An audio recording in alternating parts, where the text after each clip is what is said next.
Well, hello and welcome. Welcome back to the Alliance Against Seclusion and Restraint live series. My name is Guy Stevens. I am the host and the executive director of the Alliance Against Seclusion and Restraint, and really happy to have you here with us today, as always. And one of the things that I always say is that we have a great show, and today is no exception. I'm really excited about our show today. We've got some great things to share with you. We're going to have some great conversation as well. But let me tell you a little bit about the Alliance as we're getting things queued up here. If you're not already familiar with the Alliance Against Seclusion and Restraint, we were formed almost 5 years ago. In fact, our 5-year anniversary is coming up here very soon. Of course, I formed the organization because I had an experience with my son being physically restrained and secluded at school, led to some awareness, led to some realization that things need to change. A lot of the things that we're doing in schools and doing to kids aren't working. Restraint, seclusion, suspension, expulsion, corporal punishment. And of course, we know those things are leading kids down that school to prison pipeline, which is really tragic and avoidable. And we've got to do better. So our work is really focused around how can we do better? What are the better things that we can do? How do we pass better laws and policies?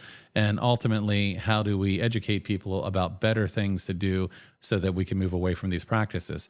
So I want to share with you that we have a guest joining us today. We have Dr. K, Baptiste, and Dr. Baptiste, Dr. K, let me get that right here. Dr. K is actually the director of a film that has been recently making its way through film festivals called the Preschool to Prison documentary. And we're going to talk about that just in a moment here, and I'm going to introduce Dr. K. But before I do want to let you know that, as always, today's session is being recorded. So you can watch us live on Facebook, on YouTube, on LinkedIn. But after the fact, you can go back and watch us in a recording on any of those channels, or you can download it as an audio podcast. So if you want to listen to it on the go, you can download it on Apple Podcast or Spotify or any place that you listen to podcasts. You can listen to it there as well. So that said, before I introduce our guest, I just want to let you know, if you are watching right now and you're watching live, you know the drill here. We always like to let our guests know where people are joining us from. So if you're watching live, let us know in the chat who you are and where you're watching from. So it's always fun to be able to share with our guests. So with that, let me go ahead and bring up and add to the stage here our special guest that we have today. And let me give you a little bit of an introduction here. Karen Baptiste, Dr. K, is a visionary who can make magic and transform any space she's in. Dr. K leads with compassion, courage, and has bridged her love of supporting individuals with special needs and individuals impacted by the criminal justice system with storytelling in film. Growing up in the Bronx and becoming a special education teacher in the Bronx, seeing kids drop out of school was the norm. Dr. K founded the Preschool to Prison LLC and is the film director of her new documentary, Preschool to Prison. She has served on the International Board of Directors and Education Legislative Committee at ASCD, and I should remember what that is, but I don't off the top of my head, but you can help me in a second, where she's advocated to Congress and developed national educational policy points to address systemic barriers. She's also the co-author for the New Classroom Instructions That Works. So, Dr. K, I'm really excited to have you here today. You and I got an opportunity just recently to meet. I had, and I think I probably told you, we are always watching what's coming up in the news around a lot of issues, around restraint seclusion, around punitive discipline, around the school to prison pipeline. And one day in my Google News alert, your film popped up in a news story, and I went and saw an interview that you did talking about this new documentary that you've created. And of course, that made me more curious. So I went to look at the website for the film, and I said, I've got to reach out to you. And of course, was able to reach out, and you and I were able to connect recently and have a conversation, which was a fantastic conversation. And it's always amazing to meet people that are passionate and that are out there and trying to bring about change. So let me just start out by saying, Dr. K, welcome. Really happy to have you here with us today. Thank you for having me. I'm so excited to be here. That's fantastic. I'm really excited about your film. Of course, I've shared with you that, while our organization began really focused on the topic of restraint and seclusion, very quickly our work expanded from just restraint and seclusion to suspension, expulsion, corporal punishment, all the things often being done to kids, and very often in the name of behavior. Very often, kids with disabilities, Black and brown children, kids with a trauma history, very young kids. And, as I began to kind of wrap my head around, what was happening and how kids that were being overly punished would find that school wasn't safe and it wasn't welcoming, and they would disengage. And why would you want to go anywhere and spend your day at a place that wasn't welcoming? And of course, when you look at the data of how, the kids that we're talking about are more likely to end up, in juvenile justice and in jails and incarcerated, it's heartbreaking. And I know you've got some stories to share as well. But I really appreciate, the film that you've created and the focus of this, and really excited to dive in. So what I thought we could do is we could start off with showing the trailer here quickly to give people an idea of what the film is about. And then you and I can get into a conversation, and maybe you can share a bit about your story and, how this is something that really began to be something you're passionate about. And I will let you know, I didn't say this, but I often say it. We have a very international audience, and we often have people from around the world that join us for these live events. And on cue, I have somebody from Australia that just joined in and said, thank you as always. So, and I know for a fact, because we've been doing this long enough, that right now in Australia, it is Friday. So they're ahead of us. Friday morning. Yeah, probably around 7:30 Friday morning, something like that. Wow, that's correct me. Yeah. So anyway, hopefully this will be shared as well, and people will get an idea of what we're doing. So, are you okay if we go ahead and share the trailer? Listen, I'm ready as ever. Let's do it. All right, sounds good. And do you have anything you want to share with us, kind of before I begin that playing? No, let's have them jump in, and then I'm ready to go. All right, sounds good. So I'm going to go ahead and start the trailer. A 7-year-old boy arrested at school in Florida. A 10-year-old boy with autism was handcuffed in his own school. There should be no reason why you have 4 officers in a school for a 5 or 6-year-old that is having a temper tantrum. Incarcerating children has become the new cash cow in this country. The prison system is designed to keep people imprisoned, and because it's a business. I got caught up with systematic oppression. I really didn't have a fair chance. So when people say the system is broken, I said, no, it's not broken. It's doing exactly what it was designed to do. This has been happening to children inside schools across the country. You can't run away from social justice anymore. You can't sweep that under the rug anymore. They don't teach you this in teacher school. This is not difficult stuff to do. It's just that folks have to do it.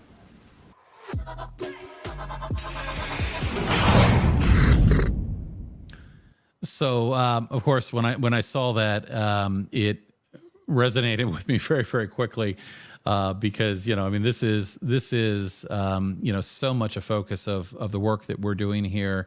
So I really appreciate and wanted to learn more, and of course, then began to reach out to you.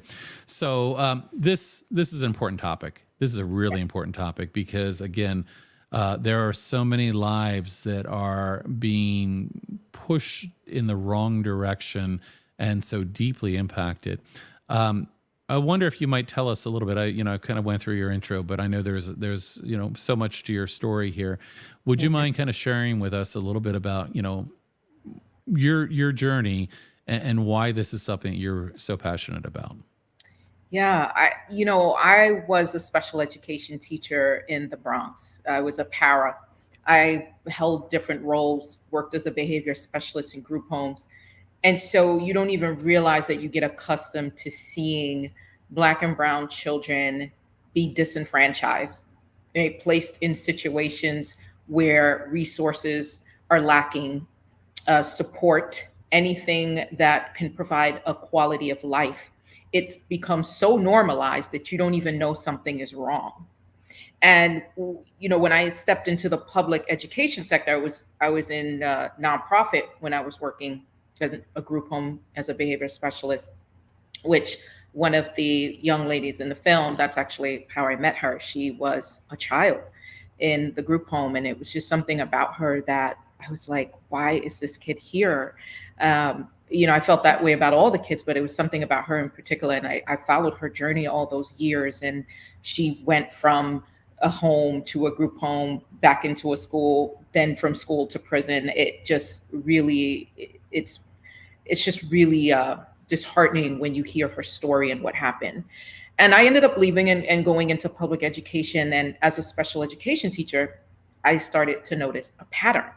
And that pattern was Black boys in particular were being referred for special education at a very high number. And these children did not need special education services. And a lot of the kids did not read on grade level, but they did not need special education services. And so I was so confused by that. And I was saying, wait, I thought this is what special education meant. So why does it look like this?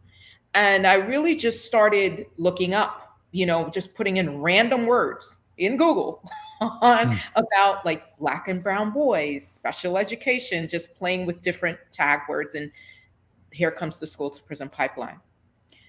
I actually never heard of the school to prison pipeline until I became a teacher.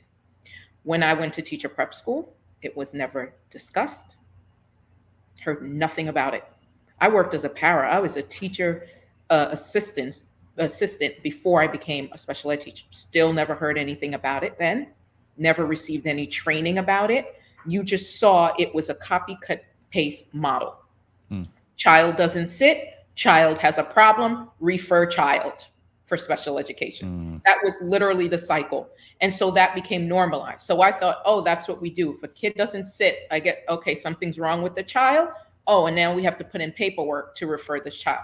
What I also started to notice is how the school system would coerce parents to agree for their child to receive special education services. So we end up with two problems. We either end up with children being over-referred, right, and misidentified, or under-referred, right? So there's either an over-representation or under-representation. Either spectrum is not good, right? So we either don't refer, and now the child is going so many years without services and the parent is unaware, right? Or the parent might notice, but they don't question the school, especially now when you have cultures coming in where in that culture, you don't question educators, right? I come from that culture where if that's what educators say, that's what goes. You don't question, you don't go to the school, you respect that authority, right? So that's a lot of the demographic now that you have in the country, right? So when I saw that, I was very disgusted, right? Because I knew these babies didn't belong here. And I actually started the process of decertifying because again, I wasn't even taught that process. I thought once they receive special education, and it took me years to realize that special education is not a place, it's services. But we use it as a place and we speak of it as segregate. A place. Yep. Yes, and it's not a place. It is services that are supposed to be temporary. And so we get the child back, right? It's like rehab that you go to if you got into a car accident. You're not supposed to be going to physical therapy for the rest of your life, right? It's temporary services that you need. It's the same thing with special education. It's services that children need. And then the goal is to always decertify, right? So now we have kids that go in at kindergarten, 5 years old. We even now have kids going in at 3. In pre-K and staying until college, like until the rest of their adulthood. They leave high school with an IEP, which it should not be. And oftentimes it's the same goals on there from kindergarten. So for 13 years, we never got it right for kids, right? And so, when I saw how the system was set up, I was just like, what do I do? What do I need to do differently? At the same time, what was happening is my little brother, who is 14 years younger than me, was still in school. I'm now an adult working, trying to find my way in my early 20s at the time, not realizing he was being groomed for prison from the very same system that I was working for, the very same system I was working for. And it's one thing when you see it as a teacher, it, as you know, right? It hits different when it's your child, your loved one in your household. And I just could not continue to work for the very same system that played a significant role in his incarceration. Did he do things to get himself incarcerated? Yes, he did. Does he acknowledge that? Yes, he does. Did he serve his time for that? Yes, he did. So there's no, it's not blame completely on the school system, but they played a significant role in his setup from school to prison. Wow. And I mean, you on all sides of this, I mean, from the, and again, I mean, it sounds like, you had kind of this awakening and realized there's a problem. And you mentioned something really important.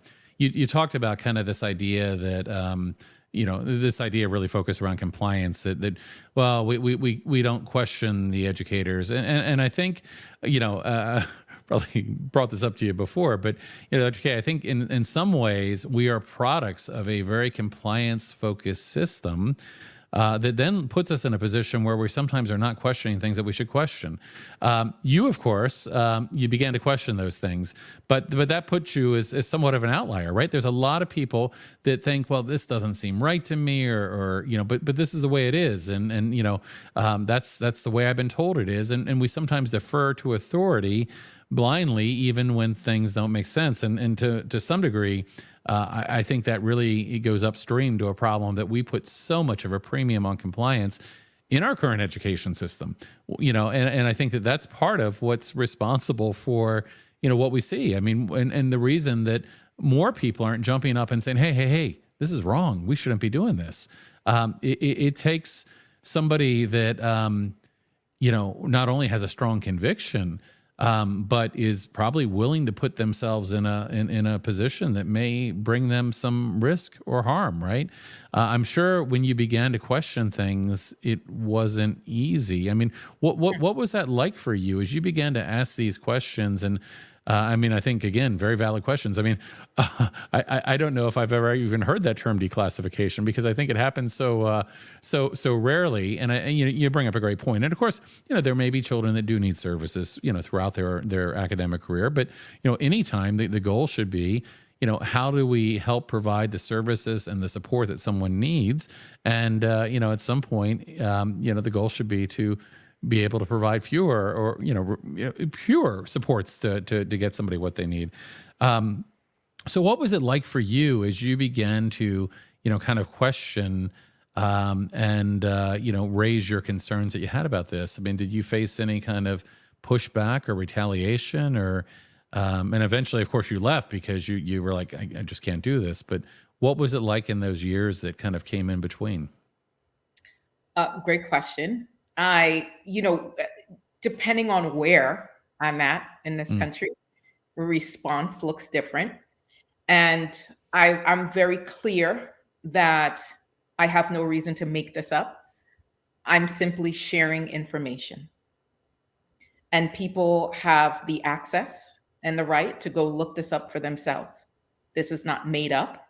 This is not victimization. You hear very small group of people I've heard actually say, oh, another victim story, right? But when it's white children, it's not a victim story. And then they realize, oh, wait, she's including white children. Oh, so this is real.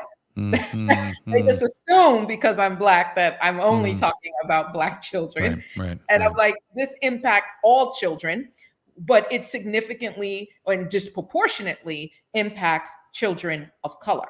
Right. And now we see a rise in girls as well as and so much so a rise of girls being pushed out that in 2018, Representative Alana actually put out the push out bill, right, where we no longer would want to criminalize girls and really look at how are we addressing behaviors in school. And it's just sad that we actually have to put these bills in place. But we do realize like children are our most precious commodity. And if we are not providing psychologically safe environments for them, what kind of world will we be living in? Look at the world we're living in now. So imagine if we are not providing psychologically safe environments for children to be children, for children to be seen in an objective manner, not a subjective manner, for our children not to be overrepresented through a misdiagnosis and in any type of setting that can become harmful for them. When we look at school to prison, or as my document is called, preschool to prison, because we talk about the school to prison pipeline, and people, it's become where people we've become desensitized to it, right?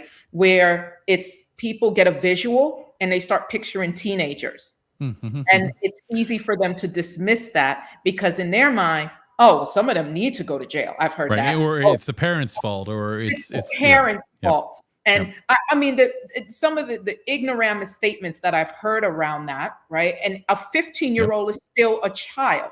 They may be 6 feet tall and bigger than you. They are still a child. The human brain does not develop until 25. It doesn't mean we don't hold children accountable for their behavior, misbehaviors, right? But a lot of things that we see happening in schools are adult problems. They are adult problems that are pushed onto children. Absolutely, absolutely. Or just the failed approaches around behavior. I mean, a lot of the things that are being done to kids in the name of behavior aren't working for the kids that really, truly need our help the most, regardless of how they might be packaged. I mean, you know, and mind you, there's some growth here, but at the same time, it's not really going where it needs to go. I mean, there's a whole lot of focus on kind of, you know, consequences, rewards, you know, things that you're going to do or hold over a kid, when in fact, many times it's a matter of a kid that, you know, maybe a kid with a disability, maybe a kid that's neurodivergent, maybe a kid that doesn't have the ability to do the thing you're asking them, may have, I mean, it may be a lot of reasons. And, you know, when it comes to, you know, behavior, we look at it so much differently when we look at everything else. I mean, when a kid can't read, what do? We offer them a reading intervention. We offer them something to help them develop the ability, the skills, you know, all of that. What we don't do when a kid can't read is say, okay, well, if you don't read this, I'm going to take away your phone. Or if you don't read this, I'm going to give you a cookie. We don't try to reward or consequence them. We actually help them to develop the skills that they need to be able to do it, right? But very often with behavior, the approach is very much on, you know, a consequence or a reward. And you know, there often are cases where it's, you know, it's something that's far different than that. It's a sensory issue. It's a capacity issue. It's it's the ability or the skill. So it seems like many of the approaches that are taken just around behavior and the mindset of compliance, just kind of forcing kids to comply. You know, you say adult problem, and I agree. I mean, it's very often the adults that lead to the escalation where the kid has a big behavior, and then what happens? They get punished. Yes, you're right. And there's a difference between punishment and consequences. Right. And what we also don't teach is there are positive consequences. Consequences don't only have to be negative, but we get so focused on what drives me up the wall, and we pay attention to that. And I always tell people the thing you pay attention to is the thing that will continue to manifest itself. Right. And so if you're focusing on negative and behaviors that drive you crazy, those are the behaviors that will continue to persist. And so when I'm working with educators, I say, well, let's focus on the positive. Let's focus on the kids who are following directions. If you have 20 kids in a class and you gave a direction and 19 followed, I have witnessed teachers go right to that 20th child, the one out of 20, and just go, I said, sit down. I said, no books now. I said, right. I said, and that's all you hear is the punishment, right? And what it does is it erodes trust in that room. What it communicates is I'm not allowed to make a mistake. What if I miss that part of the direction? Especially having been a special education teacher, what I had to learn, part of my learning and unlearning at the same time, was that some of my students were not going against what I requested intentionally. Right. They were still processing what I asked for. So while I moved on to step 3, some kids were still processing step 1. And here I am getting frustrated over things that neurologically they cannot control. Right. So now what do I do differently? Because what we see in schools is that we teach students based on how we learn instead of teaching students to how they learn. Right. Yeah. And again, you know, the kids that, you know, legitimately need help the most are then the ones that are on the wrong side of all these things happening. So, I mean, it really kind of creates that cycle where, you know, the more it happens. And again, you know, as an adult, we've also got to learn not to take things personally. We've got to understand, child development, brain development. I think there's still a lot of old ideas around development, a lot of old beliefs around, development, and a lot of expectations that are grounded in those, kind of ideas and beliefs. Yeah. And the school system, the American education system was built and designed for white males. Mm. That's it. Not even white females, right? For white males. And so now you look at the representation in this country, the children who are attending schools, the majority of the kids attending schools in the United States are children of color. However, right, the teachers standing in front of them are not representative of them. By school year 2017-18, only 7% of educators in the US were Black. Right? Research shows that Black students who have a Black teacher by 3rd grade are 13% more likely to enroll in college. Right? So now let's up that. If they have had 2 Black teachers, that increases to 32% chance. Right? Black boys from low-income households graduate from high school on time by upwards of 40% if they have a Black educator. Right? The power of representation is so important. But I also want to be clear, because I don't want people walking away believing that, if we just hire Black teachers, then our children are all going to go to college and have a successful experience. Right. No, right? Black teachers need retraining also. Just because you're Black doesn't immediately mean that you're doing it all right. I've seen white teachers show a lot of care and love for Black and brown children as well. Right? Sure, it doesn't. Sure. I want to be clear on that piece. However, representation is important. If I've never seen anyone that looks like me in a position of authority, what is my likelihood of wanting to emulate that? Right? People often want to emulate things that seems realistic and tangible and within reach for them. So now we think about, if I haven't had a positive schooling experience, why would I want to return to the scene of the crime? Right. Well, yeah, and I was going to ask you that, but before I ask you that, I want to go back a little bit and then go forward again. And the going back a little bit is, when you were a special educator and when you were, kind of noticing all these issues and trying to change things, then what was the response from those, that were, the administrators and others as you were beginning to question and push back? Well, I've received a mix of responses. I received the mix of, well, we don't say that here. Well, he can't read, the things like that to continue. And I'll tell you the truth. I honestly, in my heart, do not believe that those leaders actually said those things with the intention of marginalizing students. It's really hard for me to believe that about them, but it was their ignorance that continued to perpetuate the school to prison pipeline, because the federal law, right? Like if we really want to look at what the federal law says and the needs for students with special needs and what placement should look like. I remember in particular, I was teaching 2nd grade that year, and I had a student who immigrated from Africa at 5, but 2nd grade, they're now 7, 8. And this student had an IEP. And back then when I was teaching, that's when one of the classifications was still called mental retardation. And that's what his IEP said. And I was like, okay, this does not match, right? Like, he literally was just reading about, I would say, 2 grades below grade, but they did not match, right? Sure. And so I actually went and dug into the file and looked at the original IEP. And I was so mortified that the psychologist wrote that while testing him, that he would not answer her questions. And so that was the classification that was placed on his IEP. And I was like, whoa, wait, what? First of all, he's 5. He doesn't speak English. He migrated to this country. You're a stranger to him. There were so many things that went through my mind. And I was like, how could this have been justified? Like, how was this passed? And of course, the parents don't know the American education system. They're new to the country. They said, oh, okay, what? They didn't even know what that meant, right? So I called the parents in and I explained it as best as I could to them what was happening, and told them, this is how you challenge it. And you are going to request that the IEP be reopened, and filed again, because your son needs a new test. Like, your son does not have mental retardation.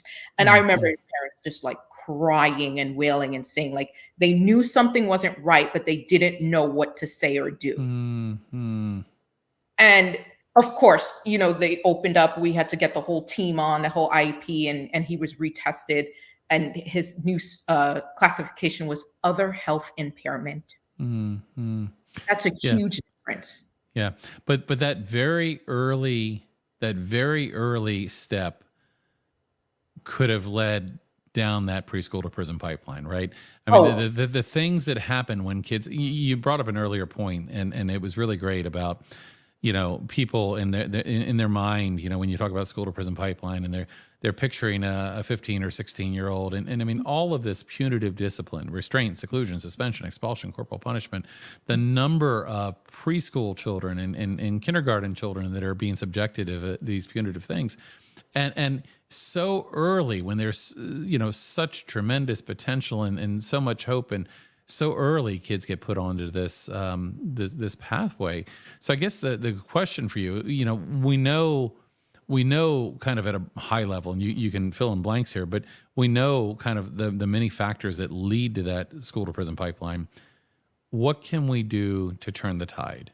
What do we do to, you brought up a great example a moment ago, but, at a very high level, and again, realizing that, these are not easy things to change, but what are the changes we really need to focus on? If you had the ability today to begin putting things into place to stop this, what would be your priorities?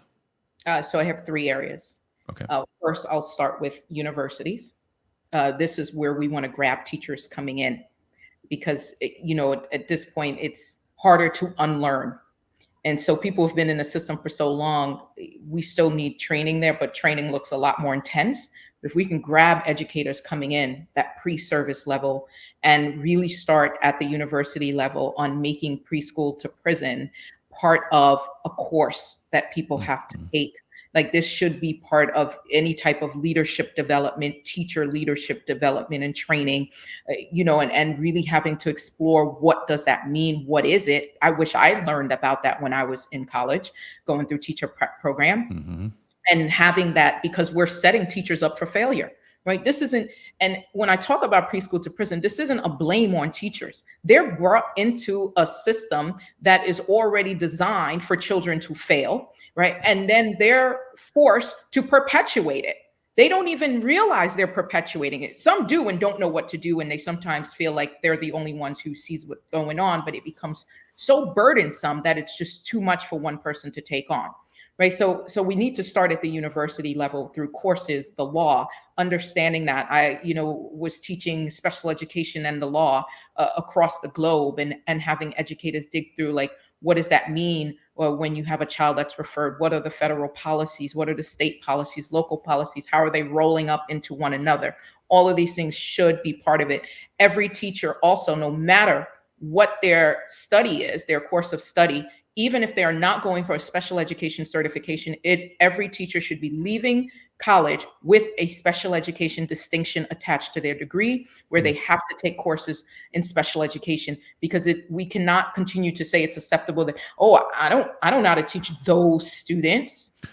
Well, that certainly goes contrary to what our hopes are around inclusion and around, right. That's one layer.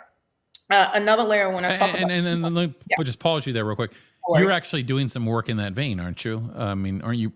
Am I remembering right that you're doing some work kind of in the higher ed vein as well, or is that just okay. Yes? So I'm literally tackling all of the tentacles that I'm naming now, from universities, parents, right, and then I'll talk about the schools. But with parents, look at your school district's discipline code.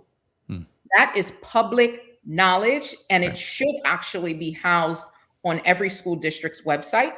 You have every right to show up to a school board meeting and ask them about the discipline codes. How do they handle behavior? For example, look at the young man, Black boy in Texas, 2 months now, who was kicked out of school because he has locks. I have locks. I saw that story. Yeah.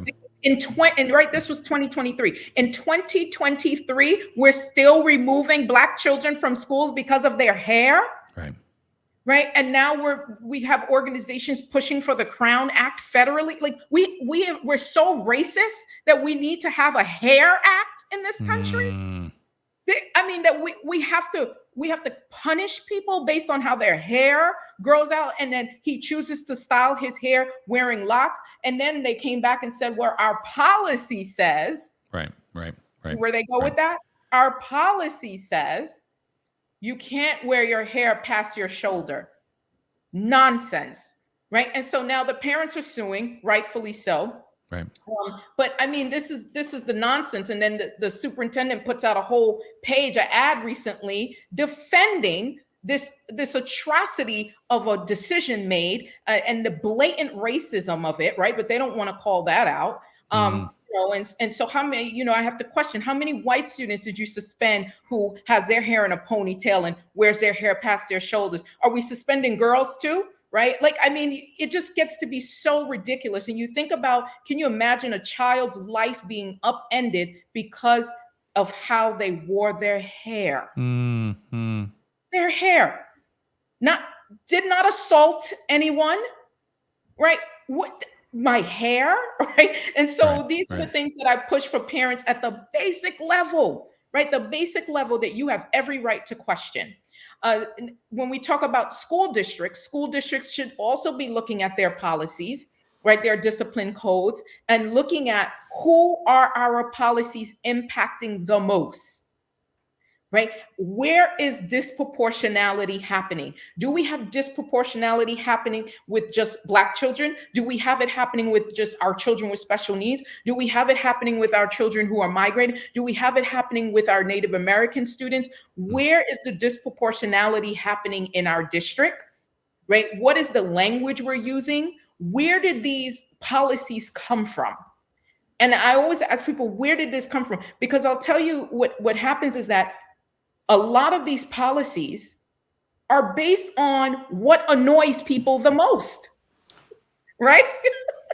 And so I can't begin to tell you policies where adults are chasing kids because they're wearing a hat.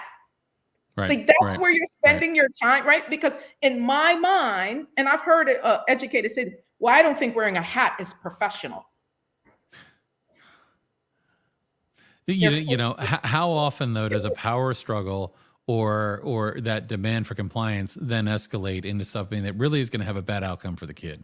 I mean, that's where all this goes, right? And then that goes to feeding that school to prison pipeline. What I like about, there's a lot I like about what you're saying, but, in terms of kind of, with the parents, knowing the policy, critically important, right? Even realizing that, and not to say that it's always possible, but there are times that parents can come together and they can work and they can influence changes in policy. It's not easy, but I started out kind of this work in our local school district. I started out by really trying to raise the issue. And then to put pressure on the district when they weren't responding, and then eventually to work with the district to try to change things. And we had some success. We were able to change their policy, their practice, and their training, and we were able to see a positive outcome. That said, results vary, right? Not every district. A lot of places kind of, they go into defensive mode. They're not going to change. But even federal law. The federal government does look at disproportionality data, and that's something that's really important. I mean, there's other things that parents can do as well. And of course, kind of in the education realm, we've got like the Office of Civil Rights, and we've got the Department of Justice, who are both engaged in certain areas here related to things that schools are doing.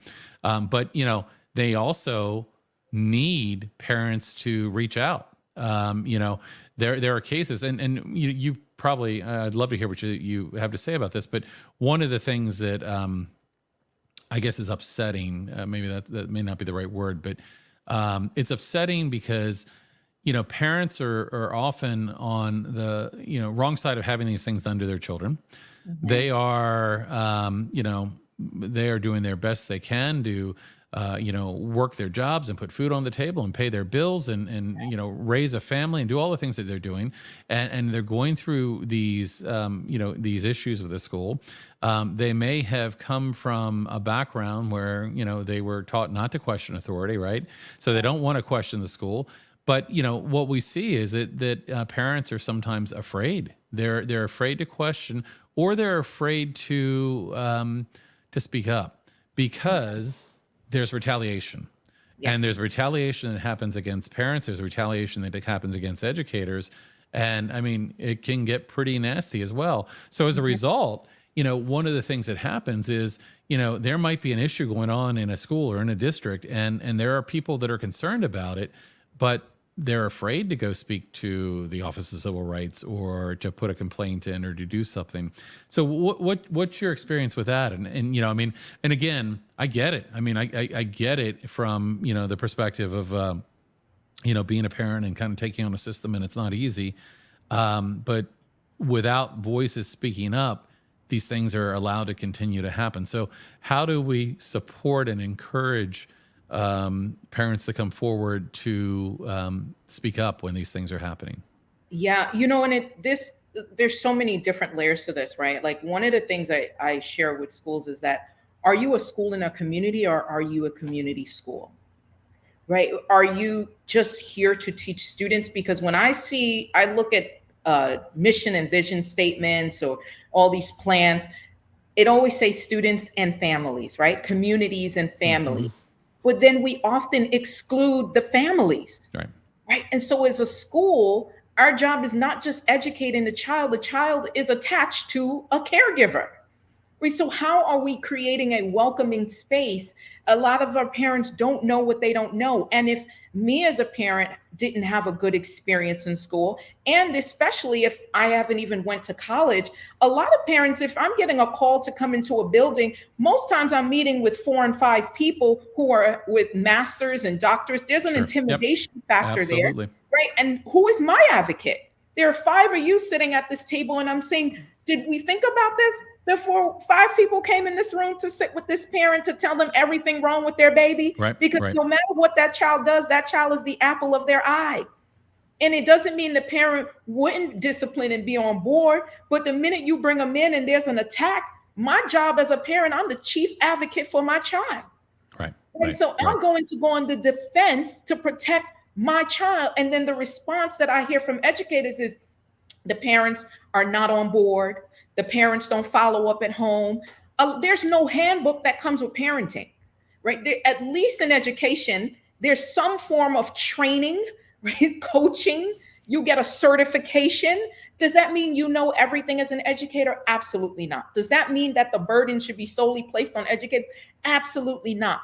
But this relationship has to be reciprocal. So how are we creating an inviting space for parents? And one thing also I'll share with parents is that even when taking your child to the doctor or going for these tests, when they have to administer the battery tests or different tests, right, to see if there's a diagnosis there for special education, is that you have every right to refuse medication. Right? That's the other big part of this, right? And so many of our kids are getting the Ritalin, the Risperdal, Concerta, Zoloft, Adderall. And guess what? Those are Schedule II drugs that are considered equally addictive as cocaine. So now that's another issue we're dealing with, where our children are being overprescribed, and then I'm sleeping in school. Now I'm in trouble because I can't stay awake, but we're not making the connection that because I'm being overdrugged. Right. So there's so many layers to, like, let's not vilify parents. Let's include parents. Now, yes, we're always going to get that 1 to 2 that's like, I don't care what you say or do, I'm not coming in. Right. And that's part of the process, but we don't stop trying. We still have a responsibility and obligation once we step into that role of educator to truly not just educate the children, but how are we also educating families? I mean, it's so critical. And, one of the things that's kind of rushing through my head as you're sharing this, I mean, this really is a problem. And, I mean, I've certainly heard things and seen things a lot. I remember one day I was attending a conference, which was primarily educators. And the speaker was asking the room to use a little app and to put the things in the app, like what's your biggest challenge, right? What's your biggest challenge? And it was one of those things where things began to appear on the screen as people put them in. Do you want to take a guess what was in very large font in the middle of the screen? Parents. It's parents.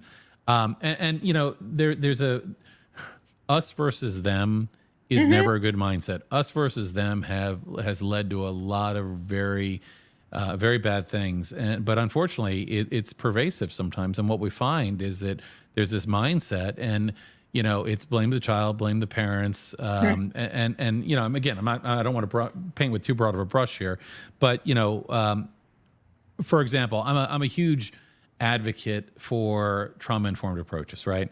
A lot of the kids that are actually, kind of as you spoke of, that were ending up in special education or ending up kind of moving that preschool to prison pipeline. Often what we're talking about are kids that have a lot of trauma, kids that have, trauma survivors. And very often we see discrepancies in diagnoses. You take two kids that present similarly. White kid is diagnosed as autistic. The black child is diagnosed with emotional disturbance, which is something that I hate that classification.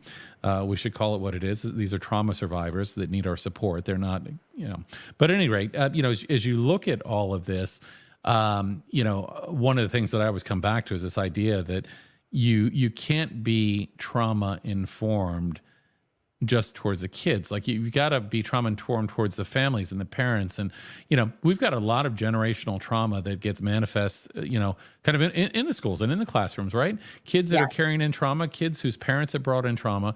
And we're going to make the world a lot better place if when we think about being trauma informed, we go upstream with that. And we're thinking about, and I've known people that do, that take that kind of approach. But it seems to me that, it's just upsetting. But again, at the end of the day, it's not just about finding the problems of the world and saying, here they are. It's how can we solve them?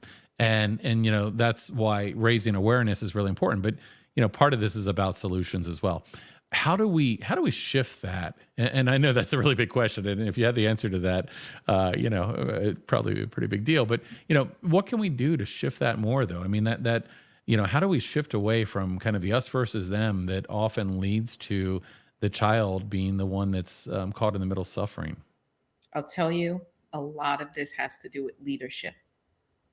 And who your leader is when you step into that classroom plays a major role in your experience as a teacher. Because, they talk about the fish stinks from the head down. Right. A lot of what you see is how a leader leads is how a teacher leads. How a teacher leads is what we see how students are responding and leading in the classroom as well. And we also have adults coming in with trauma that they don't even know they have trauma, or they know about the trauma and it's unaddressed. So you think about if we have adults standing in front of children with trauma, how are we supporting them? And it goes back to leadership. How is the leadership aware of this? And this is why I go right back to universities on how are we preparing our people coming into education? How are we preparing leaders to be able to take this on? This is not easy. This is not an easy seat to sit in, right? And never should we take that for granted. We also have to teach that not every child comes in with trauma, but we have children that develop trauma at school. Absolutely. Like I was that kid. I didn't come in with trauma, but I developed it at school, right? Now, and so you think about how do we create spaces now also where we have honest conversations that every human being at some point has had some type of adverse event happen in their life. Every being on this planet, irrespective of socioeconomic status and race and zip code and all these things, every human being has had an adverse effect of event in their life, right? And everybody's affected differently by these events, right? But how do we create open, honest dialogue in spaces where people can freely talk about it, not be penalized for it, not be judged for it, but now supported, right? Because when we take care of the adults, and I always say happy children equals happy adults, right? Happy adults equal happy children. So when we take care of the adults and we say, okay, this is what's needed, I'm going to show up a different way in front of my students, right? But if I'm coming in and I'm already trying to handle my own kids at home, my own personal relationship, the world, life, I'm already being paid pretty much like a minimum wage, right? They always say that teachers feel like highly glorified babysitters. So I'm already not making enough money. Almost every teacher has to work 2 jobs to make ends meet. So all of these factors are already at play before I even step back into that classroom. Mm-hmm. So we ignore that piece and we skip over adults and we go right to children, right? So we have leaders skipping over the teachers, going right to kids. We have teachers skipping over parents, going right to kids. Absolutely. And nobody is looking at who is the conduit to children. So when I hear teachers or educators just say like, oh, it's parents, I always say, please show me the research that shows that the parent had a greater influence on their child's success at school than you. Have you seen that research yet? I actually got my have. bets. and you know, when I say that, I'm saying that genuinely because I haven't seen every single body of research in this world. Maybe that body of research is out there. I haven't come across it yet. And so I ask people, please send it to me because I do want to speak from accuracy. And I have yet to have anyone who can show me that. But all the other studies I've seen point to that teacher standing in front of that child is the single most influential factor on a child's success. It's not that a parent's role doesn't have impact. Of course it does, right? But that's not the single most influential factor. Well, you know, I've even heard it kind of, you know, from a different perspective. I've heard educators say things along the lines of, well, you know, where that child comes from, what the situation they're in, you know, we don't control that. So since we don't control it, you know, there's nothing we can do about it. And of course, you know, I mean, there's I think a lot of very important research out there that talks about the importance of even just one adult connection, one positive adult connection, and how that can really help a child move on a different pathway, right?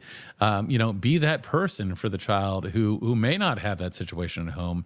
It shouldn't be a reason to discard somebody or give up on them altogether, but sometimes that happens. And, you know, of course, at the end of the day, none of this is really about, I mean, this isn't just to be critical of others. It's, you know, kind of going back to that Maya Angelou quote, which is, you know, kind of, you know, do the best you can until you know better. And when you know better, do better. There's a lot we know better today, but it's not been implemented or it's not been implemented widely. There's a lot of progress to make kind of getting people moving in that better direction, right? Yeah. And yes, I'll say to that quickly, right?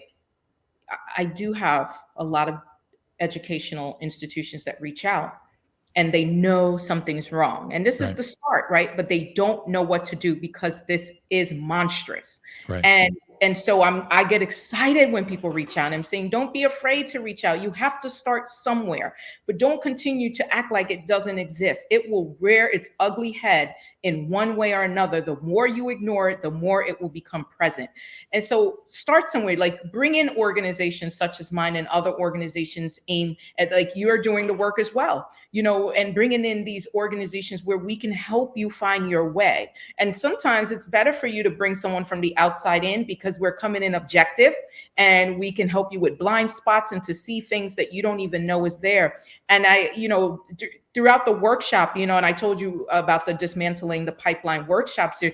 I mean, it's such a great workshop because it's not a place of blame. It's really a place where everyone feels seen and heard. And, you know, we don't put white teachers against black teachers or black students against white. It's really about what has the system encouraged us to do? Where are we now? What have we perpetuated in this system? And how do we now dismantle that and recreate a new beginning for children and for teachers and for the families? And that's the approach that we take when we do the workshops. And people have been loving it because it feels like finally it's a safe space where we can talk about it and not feel attacked, not feel wrong because I'm white, not feel wrong because I'm Black, not feel wrong because I'm poor, not feel wrong because I don't speak English or I'm an immigrant, right? We're just having true open dialogue about what has the system created and what have we perpetuated, and being honest about that. And then now where do we begin for our particular school community? So one of the things I think I'm hearing from you, you can correct me if I get this wrong, but the sense that I feel from you, and I think I agree, is that the system is broken. It's not the people that are broken. It's not the educators. It's not the parents. We are in a system that's not working. We are doing things by a system that's not working, and we're stuck. I mean, we're stuck, and I mean, it's easy to get stuck, and change is really, really hard. So it's so easy for us to continue to do things that aren't working, even though we know they're not working, and that's a system, right? I mean, that's how it happens. Yes. Yeah. Yeah. So I want to pause for a second, and because we have a couple of comments here that I want to try to hit, and I want to let people know, because it's you and I talked probably an hour the other day, and probably could continue talking to you for hours. It wouldn't be hard for me to monopolize all of your time, but I do want to invite people that are watching live to put in your comments or questions that you might have, and we'll try to get to some of those. But I'm going to look at a couple of the things that Courtney has pulled out here that are kind of starred, and just share some of these things with you. Nicole says the classrooms that were secluding the students in elementary school where I worked all had white teachers. The children that were in the classrooms were 82% children of color. So just an observation from Nicole's experience in education. Jennifer said, I'm seeing so many IPs that say tests get discontinued due to non-compliance. And kind of getting back to the point that you talked about the young man's story, too many professionals have no idea how to get actual access to our neurodivergent kids, and most often do not get an accurate understanding of needs and abilities. It's awful. And again, that very important assessment tool, if you're not getting the information, I mean, garbage in, garbage out, right? If you're not getting information that's of value, it's information that could cause harm, right? Yeah, absolutely. Jennifer just brought up another point here. Yes, they get mad at you for questioning the doctors. We were fired because we wouldn't follow the doctor's advice that made no sense to us as parents. I happen to be a big believer, and I've shared this before, and this won't surprise you, and I think we're probably connected in this way as well. I'm the kind of person that questions things. Like, I question authority. So it's probably why I'm here. But, even from the standpoint of I'm the kind of person that goes to a doctor and begins asking questions. And unless I really understand it, I'm going to ask more questions. And then I might say, well, what about this? Or how about that? And sometimes we're brought up in the system that teaches us that, okay, well, the person wearing the white coat, the person that's sitting in the front of the classroom, those are people that you don't question. But I think, you got to follow your instincts. And I think it's a normal and healthy thing to ask questions. But again, when there's so much premium on compliance, you were talking about the origins of our education system, and to my understanding, I'm certainly not an expert here.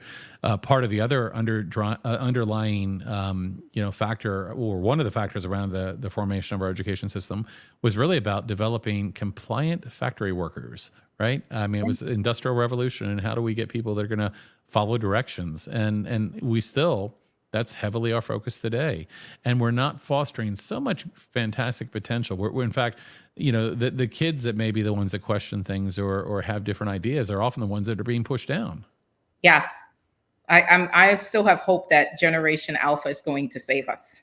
Yeah. Please. All right, a couple more things here. Another one from Jennifer. The ACEs study shows how prevalent trauma is, and we know it's so much worse in reality. And of course, that was 20 some years ago, and there's so many more things like systemic trauma that should be part of that. You and I had that conversation the other day, that people don't realize that systems of care, schools, and medical settings and others can lead to really meaningful, but harmful trauma. Connie said, yes, an outside perspective can be so valuable. Again, kind of talking about what you were hitting on a moment ago about bringing somebody in. Sometimes when you're in it, it's more difficult to see. And then, of course, sometimes it's difficult because people say, well, you don't walk in my shoes. So you couldn't have anything of value. And if we applied that logic to every field of endeavor, we wouldn't get very far. I think it's always important to take in ideas, even when people have different experiences or Yes. yeah. All right. And Jennifer just said we need to question. It saved my son's life, literally. Yeah, absolutely. Absolutely. So let's, and again, if you have questions during the chat, feel free to put those in. But let's transition a little bit. So we saw the trailer for the documentary. Tell me more about the documentary. What led you to doing it? I mean, obviously your experience, but what led you to say, okay, we're gonna make a film about this? And what was that experience like? Going from prison to prison, jail to jail, and seeing my brother there, and my brother and I are really close. Even though we're brother and sister, I'm old enough to be his mom. And that hits you so deep, because it was one thing when we saw him in there, and it destroyed my family. We're still recovering from that. It was another thing when I saw the amount of kids incarcerated. That enraged me on a whole other level. Not to mention, my brother was actually sentenced to a prison right across the street from his high school. Okay. So you think about the psychological toll that it took on him, and the work through that. But then when I became a consultant and I started supporting schools nationally and internationally, and seeing that this is a global issue. This isn't only just happening in the US. I just have energy to address it in the US right now. Yeah, well, we certainly are, unfortunately, a leader when it comes to a lot of this, right? Yes, I mean, the number of people we incarcerate is higher. far, it's astronomical. In any other country, right? Yep. Any other country. And we only hold 5% of the world's population. Right. But like 5%, right? And so that was, I remember sharing, and this is a true story. I remember a couple of girlfriends of mine, we all met through consulting and became really close from that. And I remember sharing with them, one day I'm going to call all the parents to a schoolyard and tell them what's really going on in schools and what they need to question. And don't just believe that this system is giving your child the best, because it's not. And I remember, like, we talked through that, and they laughed and they said, to the schoolyard? I said, yeah, they'll hold much, we just had that banter. And it really started weighing on me more and more and more when I went to places. I've been to, a true story, I was in one school, a middle school, kids were in the schoolyard playing. The aide blows the whistle and says, freeze, put your hands up. And I said, wait, what did I just hear? Like, I'm sitting in the office with the assistant principal, and I said, are you kidding me? That's your call and response to middle schoolers? I don't care what age they were, Black and brown children, where they're already seeing so many arrests and death and so many things. Freeze, put your hands up. Like, we're really preparing kids for that. Right. And it's those small things, those small insertions, that we don't even realize how much we are mentally conditioning our children to accept prison as the way to go. Right? They're perfectly prepared for it. They know what to do once they get there because they've had practice in schools. And so, it's just baffling to me how we don't have enough people stepping back in these spaces saying, wait a minute, we really need to analyze and reassess. What are our expectations of kids in the hallway? Why must they walk in one straight line with right. back? Absolutely. So, isn't it amazing how so many of the things that you see, expectations in schools, aren't that different from what you see in a prison, right? I mean, the compliant, it's and you wonder how you get there, right? Exactly. And so, honestly, through my prayer and just my pain, I was livid. And through that, I really kept praying of, like, where do I go? What do I do with what I know? And I honestly went from livid to lost, and through this process became liberated in the process of it, and realized now it's my responsibility, right? It goes back to, what did you know? How long did you know about it? And what did you do about it? And when you know better, you do better.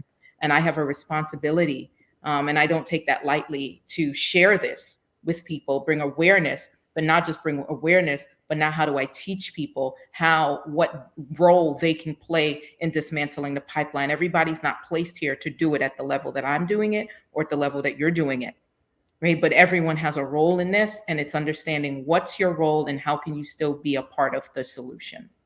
Absolutely, absolutely.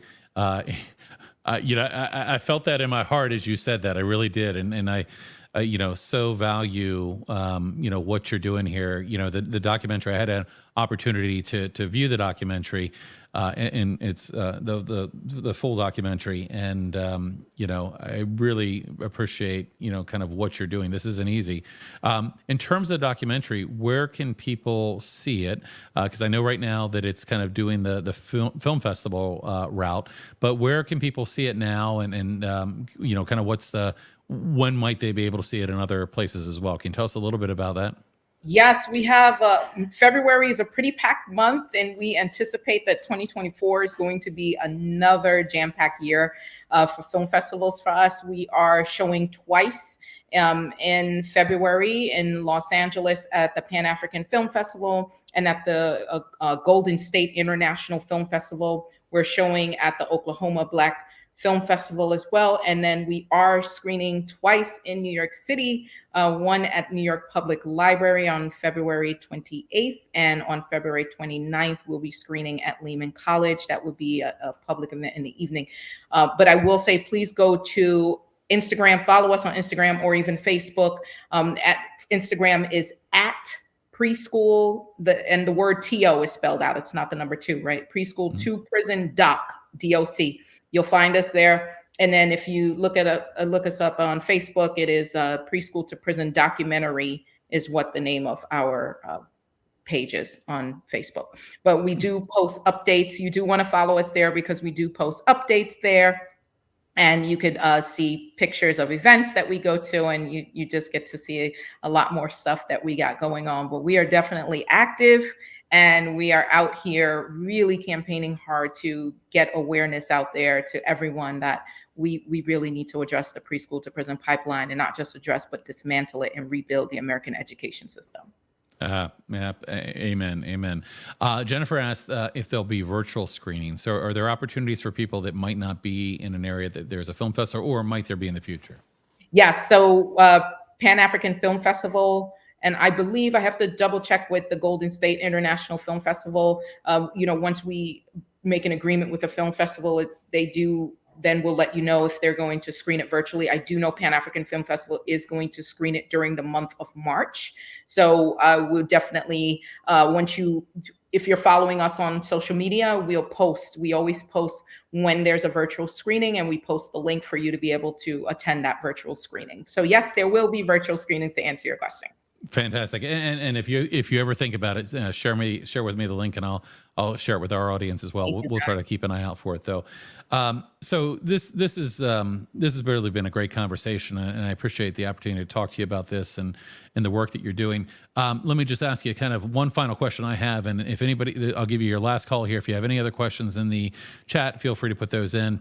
But the work you do with schools. So if there's a school out there, and one of the things, about our organization and our audience is that, not only do we have a lot of families and a lot of individuals, we have a lot of educators, we have a lot of administrators, we have a lot of, school psychologists, therapists, and, social workers. Somebody sees this and thinks, oh gosh, Dr. K, your work resonates with me. How can they connect with you if they're interested? And it sounds like you offer some consulting and services to schools as well. Can you tell me a little bit more about that? Yes. So I'm not just doing this film just to say I'm a filmmaker, check. I'm actually actively in the field. I was doing this before I made the film. This is why I've been able to do the film so well. But a lot of the coaching, we have the Dismantling the Pipeline workshop series. So schools that reach out and say, we're ready to dismantle the pipeline, I do an equity assessment with those schools to help them understand where they currently are in the process of dismantling the pipeline. And then I will come out and can deliver a workshop series. And then they have the option to get some ongoing coaching. I do provide leadership coaching, mindset coaching, and also work with nonprofits and for corporations as well. But that is the support that I do provide for school districts. So coaching is something that that's something that I've done forever. It's something that I'm really great at. And so people who want coaching for leaders and teachers, please do reach out. We are very excited about that work, and we can get a conversation going around what are the needs in your district. And for those sometimes who just want to work on policy first, that's totally fine, which we can support through equity audits as well. And that looks very wide. And so people would just need to reach out. For those who went to the preschool2prison.com website, there's a form there that you can actually send an inquiry if you are interested in any type of workshop, coaching, program development, building programs, courses for universities as well. As I talked about, anything that I said should be done, I'm actually out here living it and doing it. And so if you need more information, please definitely reach out, and you can email at info@preschool2prison.com. And our email is the number 2, info@preschool2prison.com. Great. And maybe Courtney can put that in the chat for us as well, so people can grab that. That's fantastic. And do you have is there any interface, or, if a parent or a family member is experiencing this? I mean, do you have any advice for, and obviously it's fantastic that you're working with schools and you're working towards change, but what would your advice be to a parent that is seeing this happen? Like, and there's nothing worse than like seeing it's actively happening to your child. Any advice for parents? Yes. There are free parent advocate groups that will show up as your representative anytime you need to go to a school to talk about your child. Wherever you are locally, Google free parent advocate groups, because there are advocate groups out there that will, especially if your child already has an IEP and you're going in for an IEP meeting, you have every right to bring someone there as your representative. And it doesn't have to be someone from that organization. It could be your next door neighbor. Whoever you decide to bring with you, you have every right to bring someone there with you as an advocate. I strongly encourage any parent going through this, you want to reach out to one of those organizations and get an advocate to, hear your story, know what's going on, and then you have that person alongside you before you go into a school and have a meeting. You want to make sure that, you are protecting your child. That's your responsibility and that's your right. And don't make anyone make you feel guilty for advocating for your child. Absolutely. That's a great place to leave parents, I think. Fantastic. So this has been a great conversation, and I really appreciate not only the work you do, but you spending some time with us. I know as the film is making its way through the festivals that our viewers might actually even see you on their local news, right? I mean, I've seen you do some stories. And in fact, that's how I think I found you as well. So the work is going to continue out there, and I'd love to continue to connect with you and the work that you're doing. Do you have any final words that you want to leave folks with? I just really want to tell everyone, this is something that is just so powerful and monumental, and it's heavy, right? And I want you to really sit and process, what does this mean for you? Even if you don't have children, this affects everybody in society, because guess what? These children that we're incarcerating and not providing services to, they're going to be out. They're going to be in the public. You don't know when you will encounter these people. We need to do something different now. And you have to think about, what role do you play in helping to dismantle the pipeline, and not saying this doesn't affect me. It affects every living person. Right. So that's what I want to leave with everyone. Yeah, that's great. And it reminds me, I saw an article just recently, and it was talking about some of the work that was being done in I want to say Philadelphia to reduce the school to prison pipeline, and some of the work that they were doing was actually resulting not only in better outcomes for kids, but they were actually saving lots of money. And it blows my mind. It blows my mind that we don't put more resources upstream, because the cost downstream, the cost of incarceration, the cost on the family, I mean, the impact of that is so great. It seems like there should be more Yeah. I mean, it seems like, I mean, for me, the motivation should be there because it's the right thing to do, right? But even beyond that, there's so much that supports doing the right thing. And I happen, and I think you and I share this, happen to believe that when you do the right thing by kids, you're actually going to improve things for everyone. You're going to improve things for the adults. You're going to improve things for the teachers. You're going to improve things for the parents, you know? So the same things that we can do to have better outcomes are going to make things better all the way around, right? Yeah, I completely agree. This country in particular, you know, the average cost per student to educate them is $9,000. We are spending in some states over $200,000 to incarcerate one child in this country. And then we say we don't have money to pay teachers. Are you kidding me? Right. So. Yeah, well, I could go down that rabbit hole and I won't, but yeah, I'm with you. Well, listen, I'm going to ask you to stick around for a minute, but we're going to let everybody else go. And I want to just thank everybody for joining us today. As always, it's a pleasure to have these programs, and we really enjoy kind of having you join us. So be sure to join us again. We've got a busy February. We're going to be back, I think, every week for the next few weeks, kind of out of our schedule. So come back, join us again, and we will see you very soon.